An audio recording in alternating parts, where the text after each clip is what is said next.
아내 안톤 체홉 1895년. 내 책상 위에 물건은 치우지 말라고 몇 번이나 말했잖아. 니콜라 예브그라이프이치가 말했다. 너가 그렇게 책상을 정리하고 나면 도대체 아무것도 찾을 수 없단 말이야. 전보는 어디였어? 그걸 어디 갖다 버렸어? 한번 찾아봐. 어제 날짜로 가산해서 온 거야? 매우 가냘프고 창백하고 무뚝뚝한 표정의 얼굴을 지닌 하녀는 책상 밑에 쓰레기통에서 몇 개의 전보를 찾아서 말없이 의사에게 건네주었다. 그러나 이것들은 모두 시내에 살고 있는 환자에게 온 것이었다. 잠시 후 응접실과 올가 드미트리예브나의 방에서도 전보를 찾기 위해 부산했다. 이미 밤 12시가 넘은 시각이었다. 니콜라 예브 그라프이치는 아내가 적어도 새벽 5시 이전에 귀가하지 않을 것임을 알고 있었다. 그는 아내를 믿지 못했고 오늘처럼 아내가 늦도록 돌아오지 않으면 잠을 자지 못하여 괴로워하는 동시에 아내는 물론이고 그녀의 침대, 화장거울, 사탕을 담아두는 상자, 누군가가 매일 그녀에게 보내온 집안을 마치 꽃 가게에서 나는 느끼한 냄새로 진동하게 만드는 은방울꽃과 히야신스까지 경멸했다.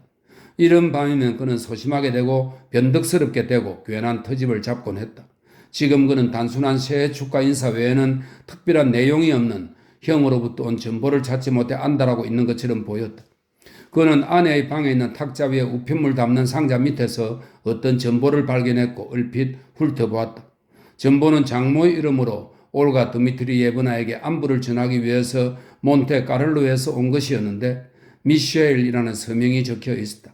의사는 전보의 글을 하나도 이해하지 못했는데 그것은 어떤 외국어로 아마도 영어로 적혀 있었기 때문이었다. 미셸이 누구지? 왜 몬테카를로에서 온 거야? 그런데 왜 장모님의 이름으로 온 거지? 7년간의 결혼생활 동안 그는 의심가는 증거에 대해 의혹을 품고 추측하고 풀어내는 것에 익숙해져 있었고 가정에서 발생한 이러한 실제적인 사건들 덕택에 그는 훌륭한 탐정이 될 정도로 여러 번 순간적으로 생각을 떠올리긴 했다. 서재로 돌아와서 그는 생각하기 시작했고 곧바로 1년 반 전에 페테르부르크에서 교통도로 기술자로 일하고 있는 학교 친구 큐보의 집에서 아침 식사를 했던 기억을 떠올렸다.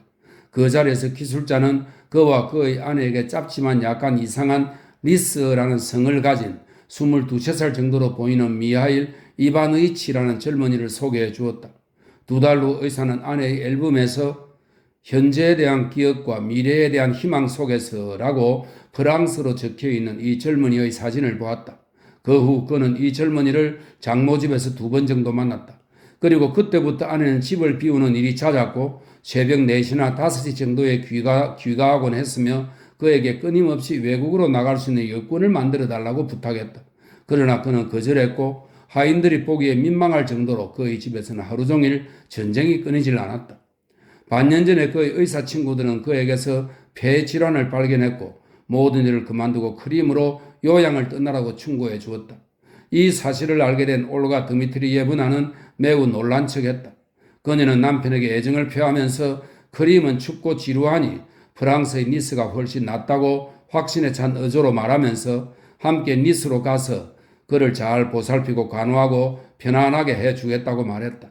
그리고 이제야 의사는 왜 아내가 그렇게 니스에 가고 싶어 했는지 이해할 수 있게 되었다. 그녀의 미셸이 몬테카를로에 살고 있기 때문이었다. 그는 영어 사전을 가져와 단어를 찾고 의미를 해석하면서 겨우 다음과 같은 구절을 번역했다.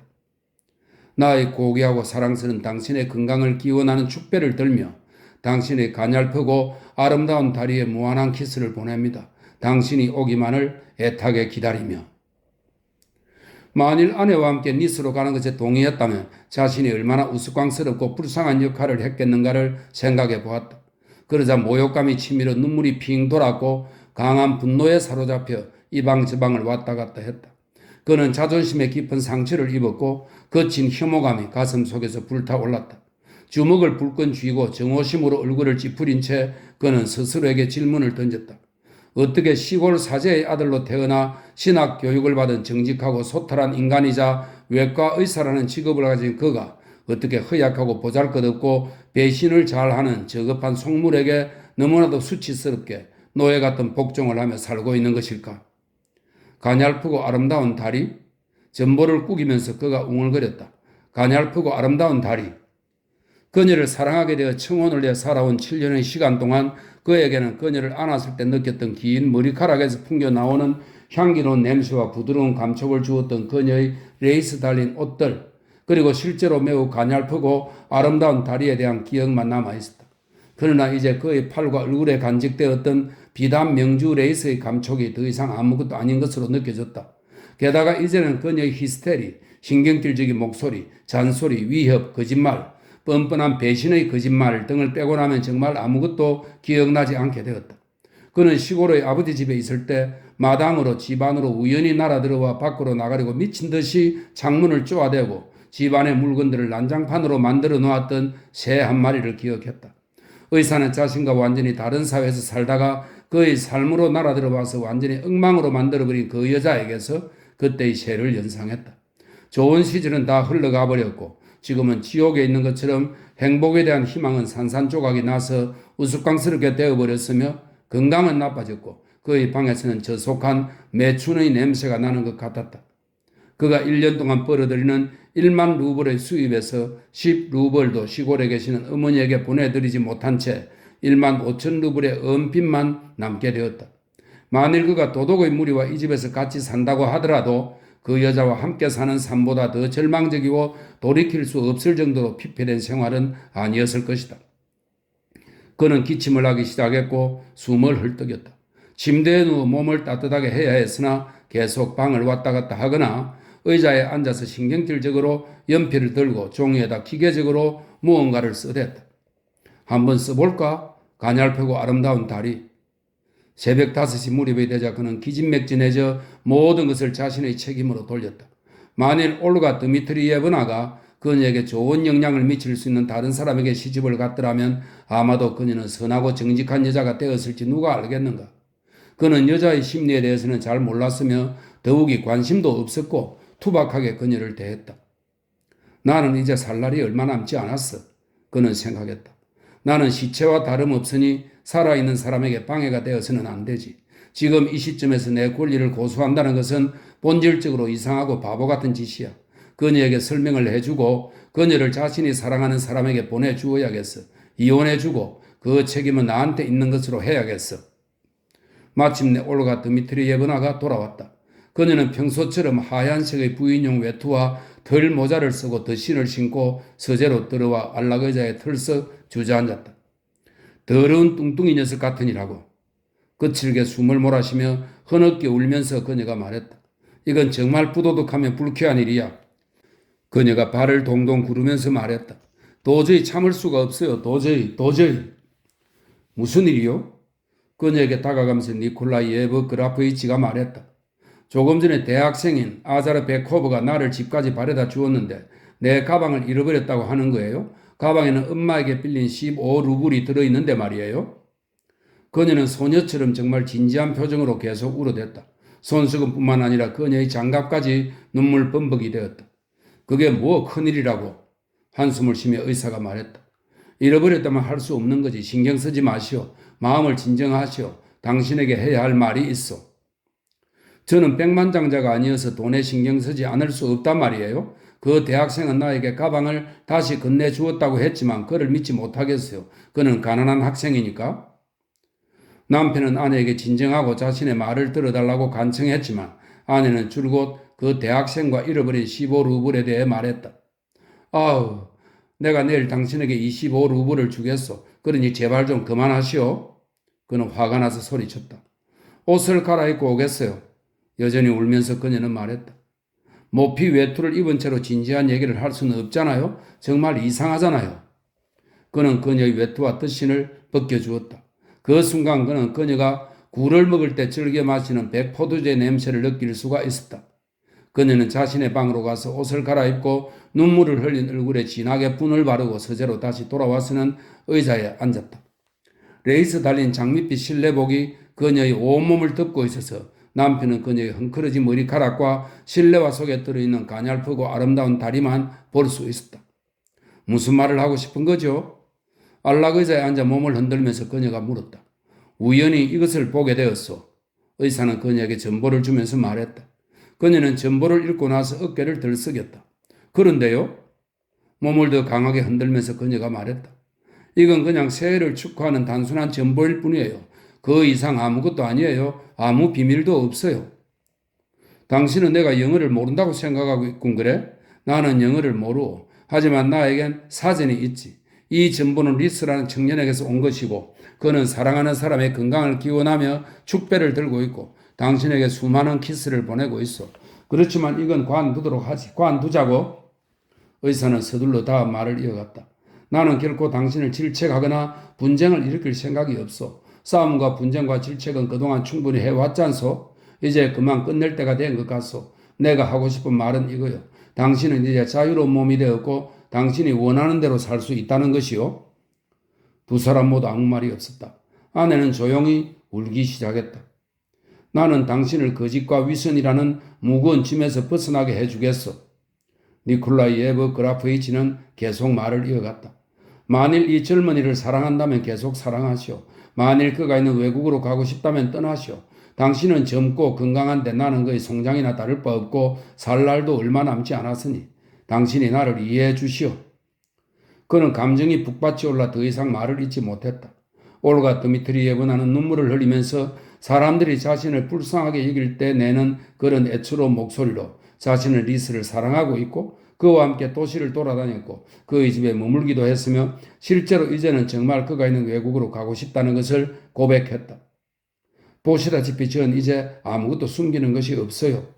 한숨을 쉬며 그녀가 말했다. 정말 솔직하게 모든 것을 말했어요. 그리고 당신에게 간청하는데 관대한 마음으로 제발 나에게 여권을 발급해 주세요. 이미 말했잖소. 당신은 이제 자유의 몸이요. 그녀는 그 얼굴에 나타난 표정을 자세히 살펴보기 위해 더 가까운 곳에 놓여있는 의자로 자리를 옮겨 앉았다. 그녀는 그를 믿지 못했고 그의 비밀스러운 생각들을 이해하고 싶었다.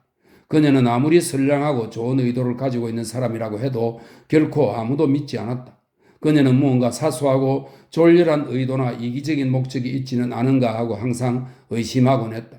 그녀가 그의 얼굴을 열심히 탐색하고 있을 때 그는 그녀의 눈에서 마치 고양이에게서 볼 수 있는 것 같은 녹색 불꽃이 번쩍이는 것을 보았다. 그럼 언제 여권을 받을 수 있나요? 그녀가 조용하게 물었다. 그는 갑자기 절대 안 돼 라고 말하고 싶어졌지만 자신을 억제하면서 말했다. 당신이 원하면 언제든지. 그럼 한 달만 다녀오도록 할게요. 당신은 리스에게 가서 영원히 살 수 있어. 나는 당신과 이혼할 것이고 그 책임은 나한테 있는 것으로 할 것이요. 당신과 리스는 결혼할 수도 있어. 아니요, 전 절대로 이혼은 하지 않을 거예요. 올가 드미트리예브나는 놀란 얼굴로 힘있게 소리쳤다. 나는 당신에게 이혼을 요구하는 게 아니라고요. 여권을 주세요. 내가 원하는 것은 그것뿐이라고요. 대체 왜 당신은 이혼을 원하지 않는 거요? 의사는 화를 내면서 물었다. 당신은 정말 이상한 여자군? 정말 이상한 여자야.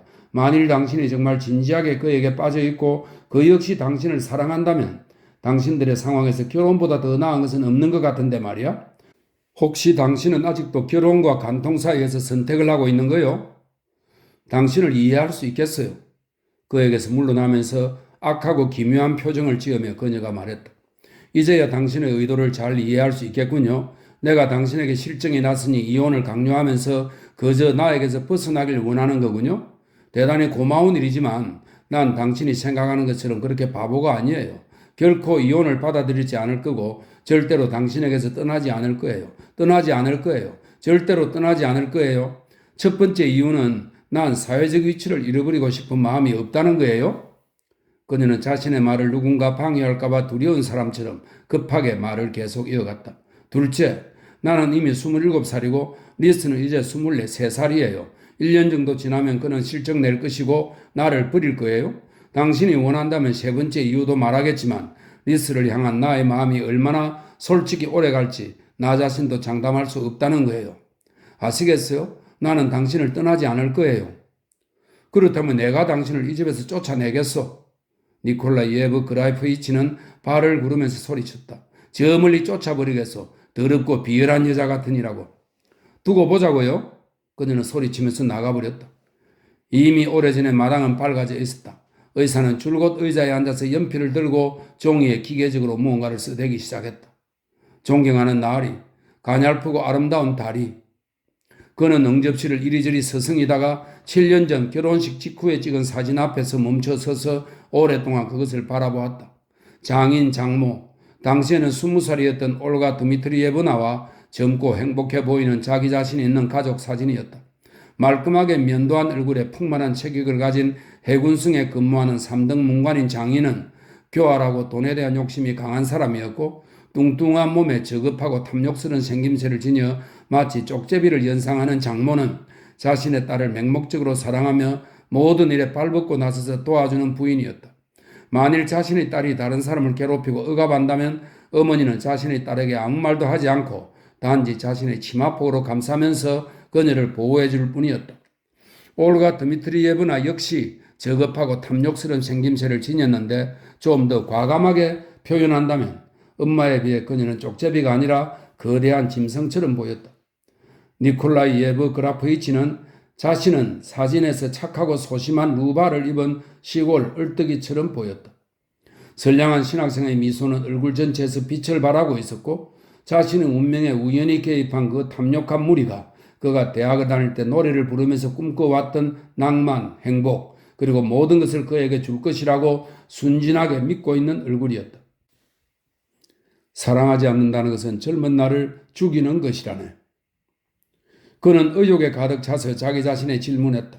어떻게 시골 사제의 아들로 태어나 신학 교육을 받은 정직하고 소탈하고 순수한 인간인 내가 아무 도움도 받지 못하고 본질적으로 완전히 천성이 다른 보잘것없고 거짓투성이에다 저속하고 저급한 존재에게 항복할 수밖에 없는 것인가?